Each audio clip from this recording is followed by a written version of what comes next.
Welcome to Sons of the Flag Radio, brought to you by Fire Engineering Blog Talk Radio. We start off each show by honoring our brothers and sisters that we've lost since our last show. Michael Malinowski, George Childs, Robert White Jr., Kenneth Jones, Michael Cardendale Sr., Otis Isaacs Jr., Charles McCormick, John Bresnan, David Hill, Mark Horwich, Daryl Drusch, Roger DeLongchamp, Timothy Smith, John Cash, Corbin Rogers, Manuel Galindo Jr. May we take a moment of silence to honor them.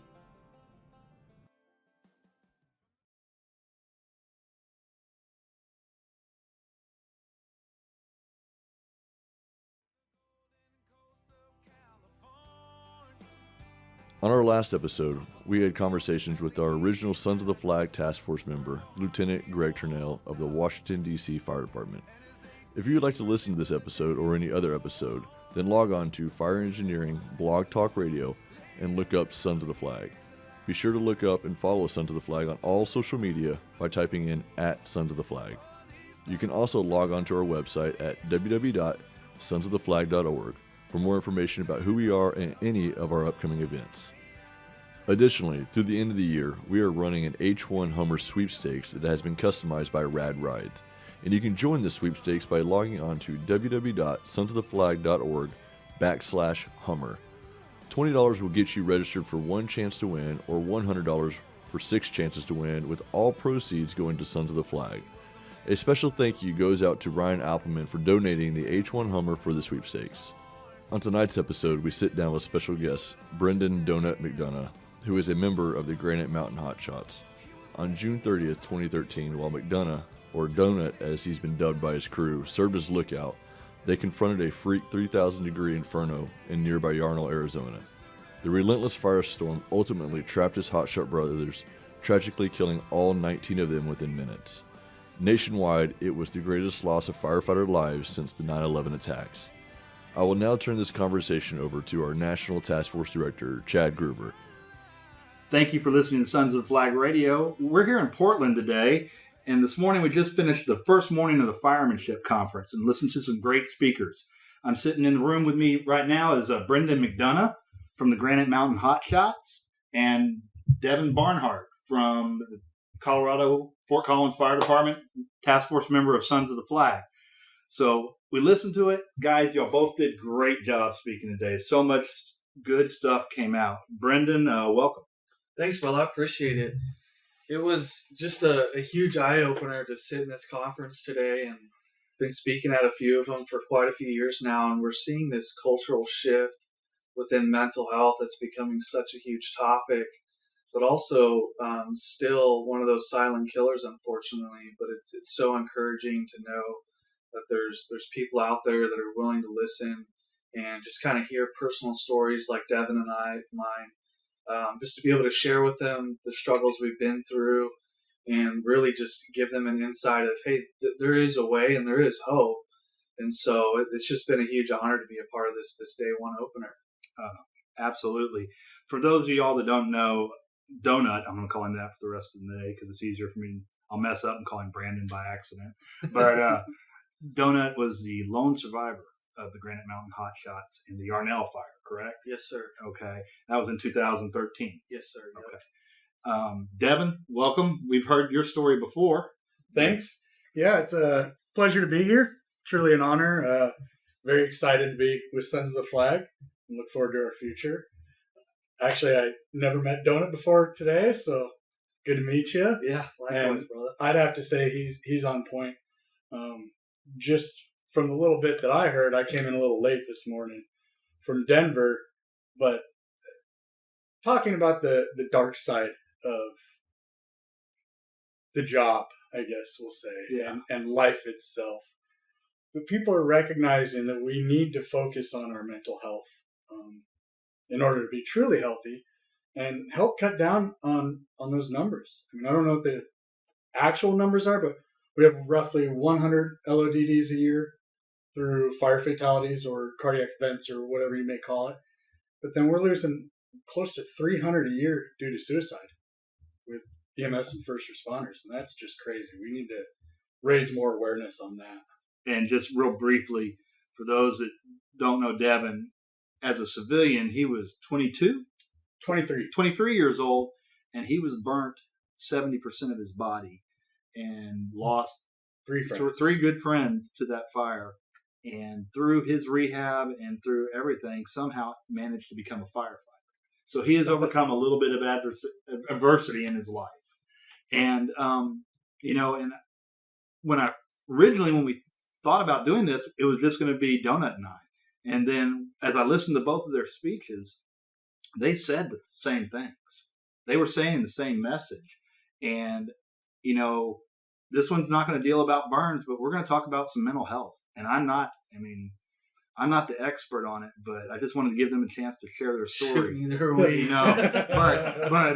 I'm far from it. You need to go listen to, Dan DeGrice, Chief DeGrice out of Chicago. And there's some guys that are really doing some good. But the thing that got me they both felt extreme guilt and asked why are they the ones that survived?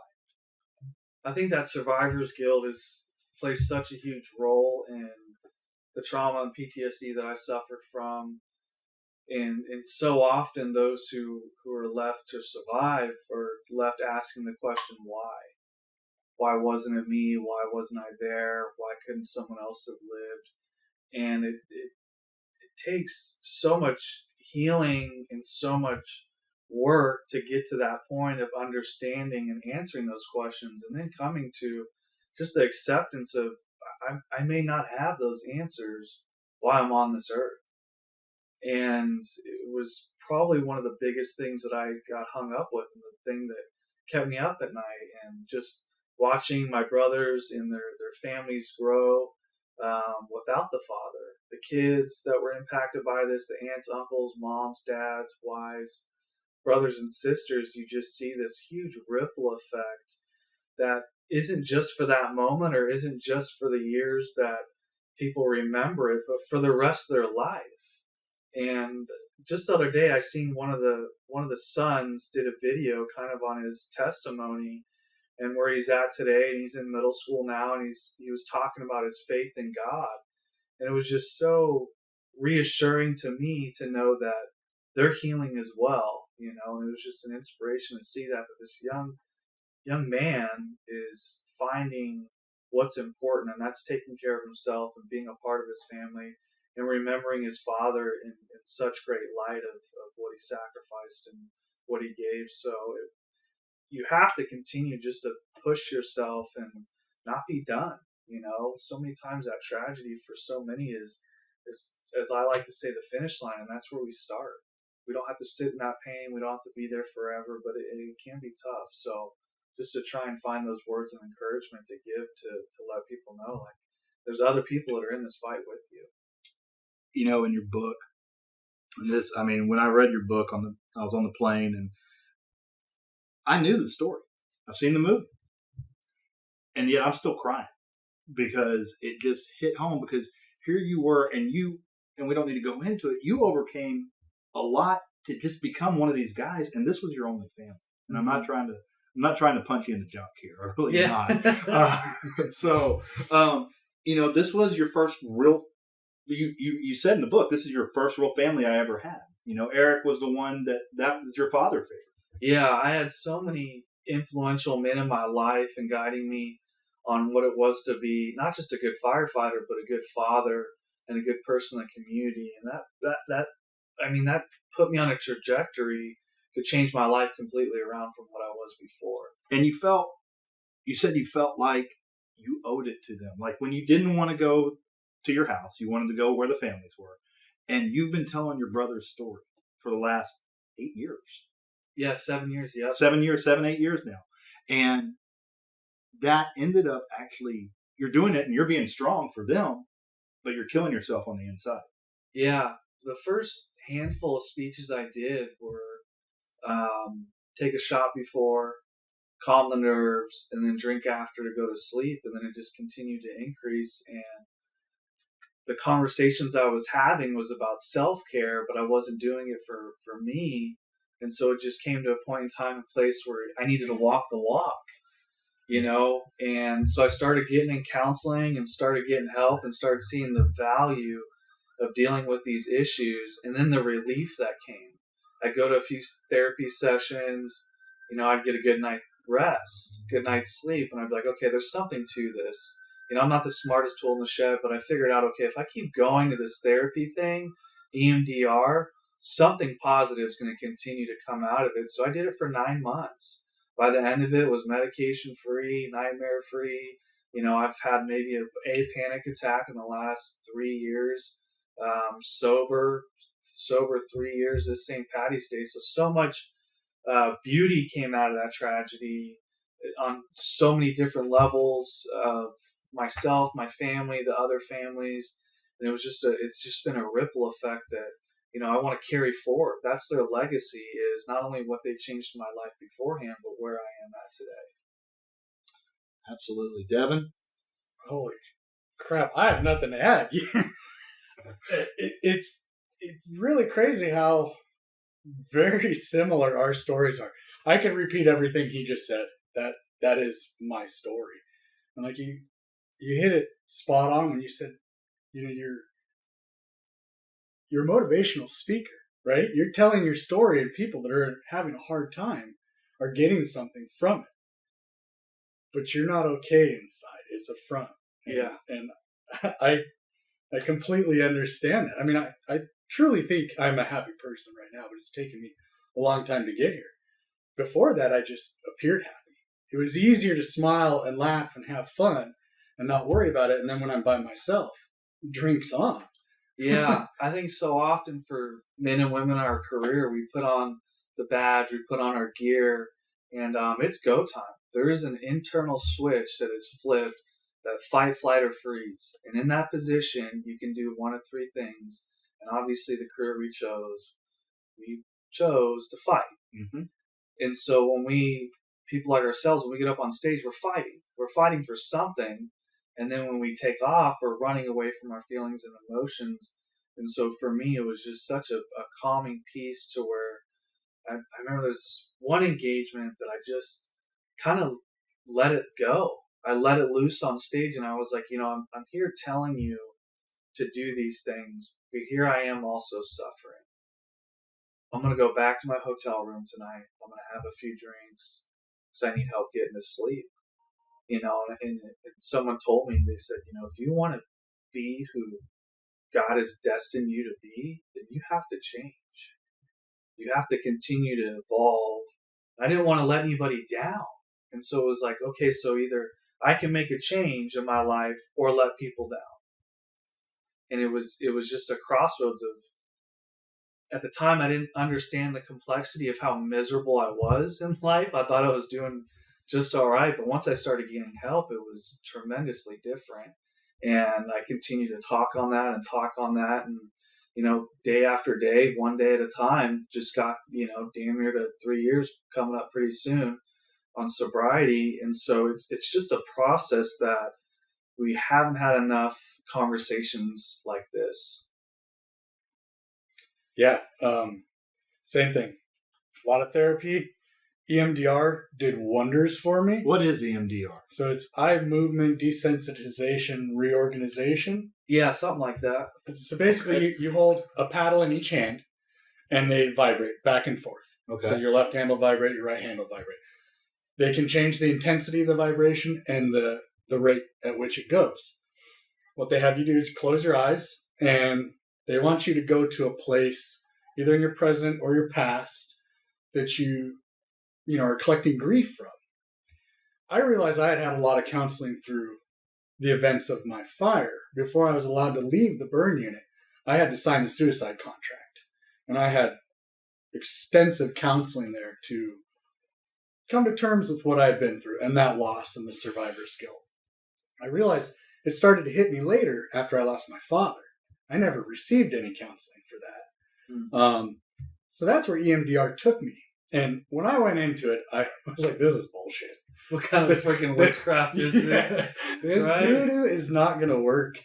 But It absolutely did. I went in as a skeptic, and it allowed me to go places like getting sworn in as a firefighter, having my child, getting married. I was allowed to relive those events with my father there. And that let me move past that point in my past and start focusing on my future. Mm-hmm. And kind of going back to the survivor's guilt of things. When you first get out of your incident, we'll call it, there is that, why me? What if I'd done this? What if I'd done that? You live there for a while, and some people get stuck there. I'm sure that Donut and I are very similar in the sense that we were like, okay, I can't live here forever. This is too hard. I got to find something to move me forward from this. For me, it was the memory of my friends.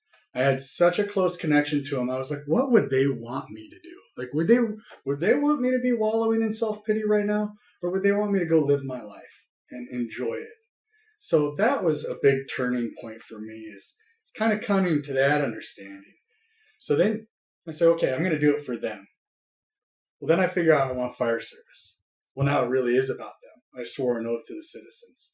And, I promised to have my best day on their worst, because I've been in that seat. I know what it's like to just let go and hope that the crew that shows up is C shift, station 2. But what shift are you on?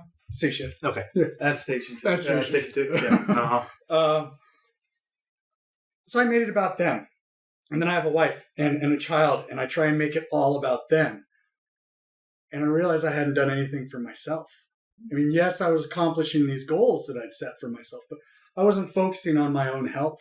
And in turn, that was not doing what's best for them, because I got to keep myself healthy.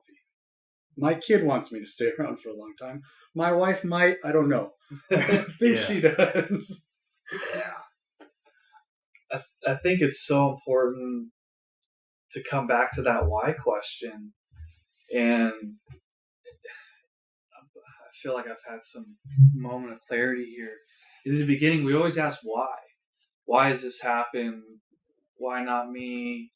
But at the end of our journey, in the beginning of healing, we ask ourselves again, why? I think that why is, what's my purpose? What's my why? Why am I here? We have to find the second part to that answer. And that's, like Devin was saying, finding the fire service, being a father, and vice versa for me. Being a father was so important, because that's all I had left when the fire service was taken from me tragically, was to be a dad. I didn't want to screw that up. And so you find yourself looking for purpose, and you start plugging pieces in. And then eventually you come to exactly where you're supposed to be at the right moment. And it seems like, during the time, it's just like, wow, this is forever. But once you get there, you're just blown away. Like, I'm blown away that today I get to run a treatment center for those who suffer from addiction and trauma. I never thought in a million years I'd be there. Yeah, we're going Didn't know nothing about business, didn't know nothing about psychology, medications, etc. But you find that different why, your purpose, and then you get to see your gifts play out in a way that I never imagined could have. I thought I was just going to be, stuck. Yes, sir. Let's take a minute and go ahead and talk about that. It's Hold Fast Recovery? Yeah. Yep. Go ahead, plug it. So, Hold Fast Recovery, we're a Christian substance abuse and trauma treatment center for civilians and first responders. We work with most major insurances. We provide scholarships for those who are in need when we can. And our main mission is to bring hope to those who are lost and find them a place to find healing. And sometimes people are in different parts of the country that reach out. So we try and find them, what works for them, where they're at. So much of treatment is so intense, and there's just a huge amount of pain that's going through that process. So we want to make sure we provide them a comfortable place to be able to heal, where they can open up and be vulnerable. Because as men, that's the last thing we want to do when we're broken. Like, I don't make me, unbutton a button, please. And so we've just put together a team that's been able to serve those who are in need, and to show them and lead by example too. I think that's the biggest piece is when I started seeing men and women who have been through traumatic experiences make it out, I wondered, how can I be like them? Like, what are they doing that I'm not doing? And that was taking care of myself, going to therapy, and giving back. And so I started getting involved in nonprofits like Sons of the Flag, Carry the Load, 22 Kill, Wildland Firefighter Foundation, just really immersing myself in being a servant to others. And that's what I'm allowed to do at Holdfast. And so now I get to go in there and talk with these men about my experience and tell them and look them in the eyes and not just have sympathy. Not that that's not important, not that there's no value in sympathy, but I can empathize. I can say I've been in those shoes. I've been called a junkie. I've had my mugshot on the front of the newspaper almost worldwide. I get what it's like. That happened. So after the grant, they put your someone did, yeah. They did. Nice. They came out and redacted it, and they apologized. And I get it. They were just trying to shed light, but it just wasn't the best timing. But anyways, I've been in those shoes. I've been on the other side of the cuffs. I've been on the other side of the ambulance, and so to let them hear that and see that and just express to them, it's okay to be here in this moment. This is right where you're supposed to be. Now open up and let the healing begin. It starts here. You said that the girl that finally broke through to you was, I think her name was Carrie. Yeah. You said? Yep. And this morning you said you were like drinking 10 shots of whiskey and Coke. Oh, yeah. And she sat there and let you did it without judging you. Yeah. She came from such a non-judgmental place that it allowed me to really open up and just feel comfortable. Obviously, the booze helped. But, she just knew what she was doing. She was a counselor. Her husband was in the fire service. She's worked with the fire service for many years. And she was just consistent and persistent. And so, like when I'm telling other firefighters, what do I do, man? Do I go to school? Do I do this? I tell them, dude, go get your peer support training and just be consistent and persistent with those that you feel like need help. And at some point in time, they're going to open up. After you ask them enough, hey, how you doing, man? And they give you the facade, and you ask again how you're doing, and you ask again, they're going to open up. It's going to happen. Eventually, it's going to happen because they're going to see someone that cares, and they're going to realize, okay, this person has nothing to gain from me telling them what's haunting me other than helping me. Yeah. And that's what the brothers and sisters are here for. Yeah. That's the cultural shift we're fighting, is trying to say the stigma that we have around it is unacceptable, and there's men and women that are becoming leaders within the fire service and unions and nonprofits that are stepping up and saying, okay, enough's enough. Like, we have the resources. Now we just got to get them from that place of being broken to that resource, whatever it may be. And it's a cultural change that we have to make. And that's not a change that I don't think we can make overnight. I don't think so either, and I don't think we're doing a bad job at it at all. No, I just think it's going to take time to get to where we need to be. It's going to take time. It's for sure. Speakers like you, speakers like Devin, and the people that are working on the mental health, and just we have more information about it now. And I think the more we find out about it, the better we're going to be. Devin, you talk about you started a company called Purpose After Peril. Yes. And now that's getting. It's going to be some Purpose After Peril / Sons of the Flag hybrid that's coming out. But, and that's why I was so excited to finally meet you. I can feel sorry, and I can be there, and I can cry with somebody that's been burnt. But I have never walked in your shoes, and I can't imagine. And you get to contact, and you did some counseling at the Burn Center in Colorado. Yes. So, correct. Once again, you have empathy. You've been there. Yeah. Uh-huh. What is your experience with that? Is it easier? It's kind of one of the things that Sons of the Flag we try to do. You try to match injuries. Right. I think it works well for me. Speaking to other survivors, one big thing that we talk about is don't really compare stories, especially if somebody's fresh out of their injury. Yeah. Because it doesn't matter the extent of the injury.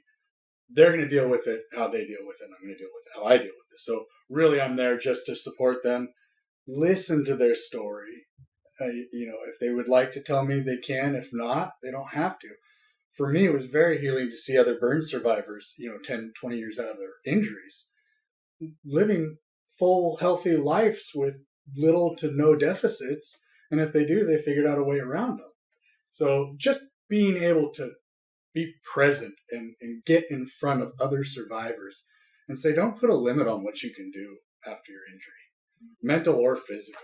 Yeah, I mean, the sky's the limit. You can work towards anything and get there. And, Donut was talking about finding that purpose.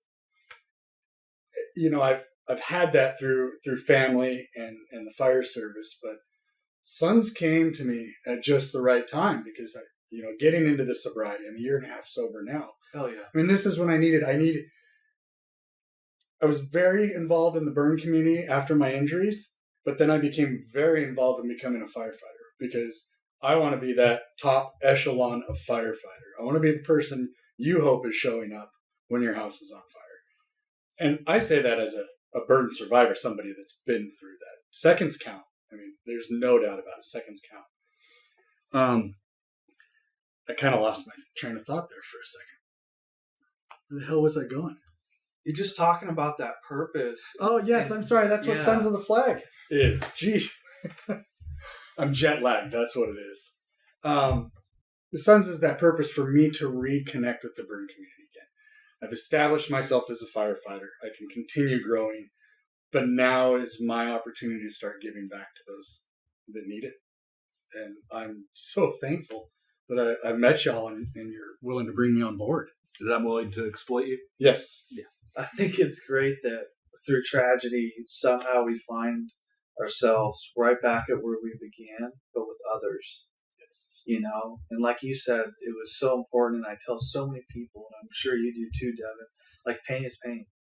Like, I couldn't imagine what it's like to lose 19. I couldn't imagine what it's like to burn 75% of my body. What I'm dealing with is not as bad or not as much. And I remember, I just look at it, I'm like, fucking pain is pain, dude. Yes. And what you're feeling hurts. And don't let anyone ever minimalize that. Anybody. Because 19, 1, 343, it hurts. Mm-hmm. It hurts bad. And there's no way around it. But fortunately, I feel blessed that now I've got to come back and just listen. That's all I needed when Carrie sat down. Just someone to listen, not tell me how to fix myself, not tell me what I'm doing wrong, just to listen and go, hey, do you want help? I'd love it. It took me effing 2 years to say, yeah, I'd like some help. But how long of that time were you just numb going through? I mean, like you said, I know you needed to start dealing with it immediately, but because you said you were going to honor your brothers in a certain way, you put it off quite a while. I put it off for probably 2-3 years. I waited, I waited till all the families were taken care of with their pensions and stuff. I waited till all the funerals and memorials were done, fundraisers, things like that. I figured I would just get to it when I got to it. And then by the time it came around to get to it, the first counselor I had seen just wrecked me. Just within the first 3 times of meeting with them, put such a bad taste in my mouth that I didn't come back to counseling for another year. And so it was hindsight's 20/20. Obviously, if I could have started doing EMDR the day after the tragedy, who knows, right? But I'm glad for the journey I've been taking on today because it's given me all that experience and all those memories of places I don't want to go, and places I want to be, and where I've been with my family, in the fire service, in the community of enjoyment, and that pain was for nothing. It wasn't for nothing. It was for everything that I have today. It seems like whatever, God seems to always have a purpose for us. We may not know it. We may not like it. Yeah. But you go through, my mom used to always tell me, God will never put more on my plate than I can handle. Mm-hmm. Now, do I know I can handle it? Absolutely not. Yeah. But, and that was going to be my next question. I mean, do you think, would you have been able to, if you, God forbid, anybody have to go through what you went through, but would that be the recommendation? Start counseling as soon as possible? Or like you said, they're going to do it on their own time. Yeah, I think the biggest thing, for people who may be listening to this that are struggling is to reach out and find help. And statistically, we've seen that the sooner people start counseling, the better off they are. Now that's at their readiness, and that willingness to find that. And so it's really up to them. So the only thing I can say is I encourage you to do it sooner, so the less damage that's provided. Like, let me share my scars of, getting in drunken fights, getting arrested, having issues, years of sleepless nights, just not weeks, but years of panic attacks and anxiety. Like, don't wait. Not because it's a pride thing, ego, whatever, but you're worth it. Like 110%, you're worth finding that healing from that injury, whatever it may be. And I'm sure you've got probably similar things, Devin, that it's like, don't take time just because it's not a physical wound, because these mental wounds are just as dangerous to us as any other. What you said, what Devin said, we're all type A personalities. I believe you have to be a type A to be a firefighter. Most of us do. And we go all in on anything we do. And it seems like you were just you went from burns, you went all in on getting burn recovered. Mm-hmm. You come back and then you go all in on firefighting. Mm-hmm. You get that. What's the next thing you go all in on? Drinking. Yeah, exactly. No, family. Yeah. I mean, family's it. And I've realized that I'm very fortunate to have the career that I do, but I'm one injury away from retirement. Yeah. And that's the reality of it. So if I let that dictate who I am, I don't want to be the person that has to retire. And now all of a sudden I have no clue who I am. And I've missed the last 20 years of my child growing up and my wife and all those experiences. Yeah. I got caught up really deep in destination happiness. Mm-hmm. When I get here, I'm going to be happy. When I get here, I'm going to be happy. What I've realized is I'm happy now. Yeah. Like I am so fortunate to have what I have, and I really do live in the moment, because life is short and there's no guarantee you're making it to the next day. So do what you want to do, love the people around you. That's the biggest thing. In the end, everything goes away, material goods, but the people that mean the most in our life, they're the ones that are always going to be there. So like you say, with loss, it doesn't matter if it's 1 or 343. Mm-hmm. There's that pain associated. We don't want to go get help because we're just that kind of person. So we deal with that pain from the loss. Well, we're putting all of our family and friends through that same loss because they're losing us. Yeah. Because we won't go take care of ourselves. So when you can look at it differently, that you're actually doing exactly to them what you're going through from your loss, that's where my perspective shifted. That's probably the hardest pill to swallow. To say that everything I'm going through, I'm putting on my child. Yes. My spouse, my family, my friends. That was one of the biggest pills to swallow, because I thought if I didn't drink in front of my daughter, she wouldn't see it. But she saw it. She's seen the pain. We couldn't hide it. It was on my face. But today, now, knowing my emotions the way I know them and getting in touch with that has allowed me by far to be an amazing father. Not the best, not perfect, but just more understanding of, okay, maybe it's deeper than my daughter just having a shit fit at 8 years old. Mm-hmm. Right? Maybe there's something deeper. Hey, how'd your day at school go? Well, so-and-so didn't want to play with me because of this. Well, how did that make you feel? It made me feel alone and sad. Well, you're not alone, sweetie. Well, I felt alone. Okay. And I come from a Christian home, trying to raise my kids. And so I tell, pray. There's always someone there that's going to love you, and me being one of them, your mom, your stepmom, your brothers and sisters, your siblings, and most importantly, God. Yes. And so find strength and hope in that. And so, but the old me would have been like, go to your room, time out, because she didn't know how to express her emotions. And I was doing the same exact thing. Mm-hmm. And it hurts when you realize that you've hurt the people you love the most because you're not willing to get help. And so get help. Yes. Not just for you, for your family, for your friends, for those who you protect and serve. We swore an oath. I hit the gym every day for 2 hours, but God forbid I talk to a counselor once a week or two. You know? The stigma. You know, God forbid I slow down on the drinking or quit this poison going into my body. Mm-hmm.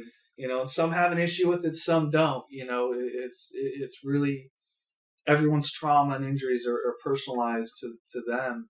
And, you know, it's an intricate level of care to get through that, but there's a common thread. Pain is pain. And I think you bring up a good point is all of us, it took somebody to kind of slap us in the face to get us to recognize it. Even though it's your daughter and she's 8 years old, you just buddy checked her. Yeah. And I think we need to address that because I think that is exactly the push we need. Absolutely. We did it today at Portland. Buddy check. It's not hard to do. You know, I'll do it with Donut. You know, I come up to Donut. I'm a friend of his. Hey, are you okay, brother? Yes, I'm good. You know, and actually knowing and having the relationship and knowing that he really is good. Okay, man, that's all I want. It's okay to check on people. And Sons launched today. I think we handed out about 1,000 Buddy Check Challenge coins. Yeah. And so the idea is, you know, we all have guys at the station. We know everything about each other at the station. We know there are no secrets. Yep. There are no secrets. Marital issues. Yeah, the good. Alcohol, yeah. whatever it is. Yeah, there are no secrets. So you know when a brother's hurt. Mm-hmm. And, you know, I always tell my wife, you know, I'm so blessed because I actually have 3 families. Mm-hmm. I have my family at home, and I love them all dearly. I have my firefighter family, the guys I work at the station with, and I have my Sons of the Flag family. Yeah. And, you know, getting the priorities right, and getting which families, you know, of course, the home family always thinks the firefighter family is more important. But, guys, if somebody couldn't do a hose evolution, you'd be out there working with them for hours. If somebody didn't know how to get the emergency shelter, how long would you work with a rookie, getting him up to speed? Yeah, until the time it took. If they're having, until you're done. So Yeah. why don't we not do that when they're having problems at home? And it, like you said, you don't have to fix their problems. They just need you to listen to them. Just be a catalyst. Yes. That's it. All we are is peer support. I love peer-to-peer. I think it's one of the best ways that we've one of the best things the fire service has implemented is that peer program. Because if we look at history and what time tells us, that's what heals. Sebastian Junger, the book Tribe, right? All the research he did into the war and different communities that were bombed versus weren't bombed. You know, what it said was that the people that were close-knit in the tightest community had the greatest amount of healing and happiness, even though they were still going through hell. Right? Mm-hmm. You don't have to do it alone. No. And when you do it with someone else, you spread the weight to be carried. Absolutely. That's what we're here for. I'll carry you out of a building. I'll break my back doing it. And I will carry you through this mental pain as well. We're going to do it together. Yep. We're going to be right beside. You know, it's like I said, and I don't know if there's anybody out there listening that is struggling. And, you know, Sons of the Flag, we are a burn foundation. But any of our task force leaders, me, anybody included, if you're having problems and you don't want to talk to anybody, call us. We'll get you in touch with the right people. Yep. We'll get you in touch with Donuts people. We'll get you the right, you know, I'm notorious for that. I'm not the smartest guy in the world, but I usually know the smartest guy in that room. You know, I know who, you know, may not have the answer for this, but I do know who does. And getting in touch with that and just putting people that need each other in the right groups. Yeah. Getting people the help they need. And, guys, I can't thank you enough for spending time with me today. Real quick, Devin, how do we get a hold of you if we need you? Devin at sonsoftheflag.org. Okay. Yeah. You're Sons of the Flag now. Yeah. So that's the other one. Donut, you've got a movie out. You've got the Granite Mountain book. I read it on the way out here. Incredible book. Made me cry. Thank you for being so open. I mean, you have no hidden agenda. You tell it like it is. Thank you. I appreciate it. How do we get a hold of you if anybody needs help from Holdfast? Yeah, you can call Holdfast at 1-800-351-6858. You can reach out to me on social media. My email address is brendan@holdfastrecovery.com. And, there's so many other resources. There's Sons of the Flag. There's Next Rung. There's nonprofits. There's suicide hotlines. I've called into them. Don't be afraid. Don't let fear cripple you, and just know that there is hope. There is a way out, and there are people that are willing to walk through that with you. Guys, thank you so much. Thank you. It's been a pleasure. Thank you for listening to Sons of the Flag Radio, and we hope that you enjoyed this episode with our special guest, Brendan Donut McDonough. To listen to other episodes, then log on to Fire Engineering, Blog Talk Radio, and YouTube by typing in Sons of the Flag. If you feel inclined to support Sons of the Flag or wish to join the team over at Sons of the Flag, then log on to www.sonsoftheflag.org, and be sure to look us up on all social media by typing in @Sons of the Flag. As always, stay safe, stay passionate, and keep the mission first.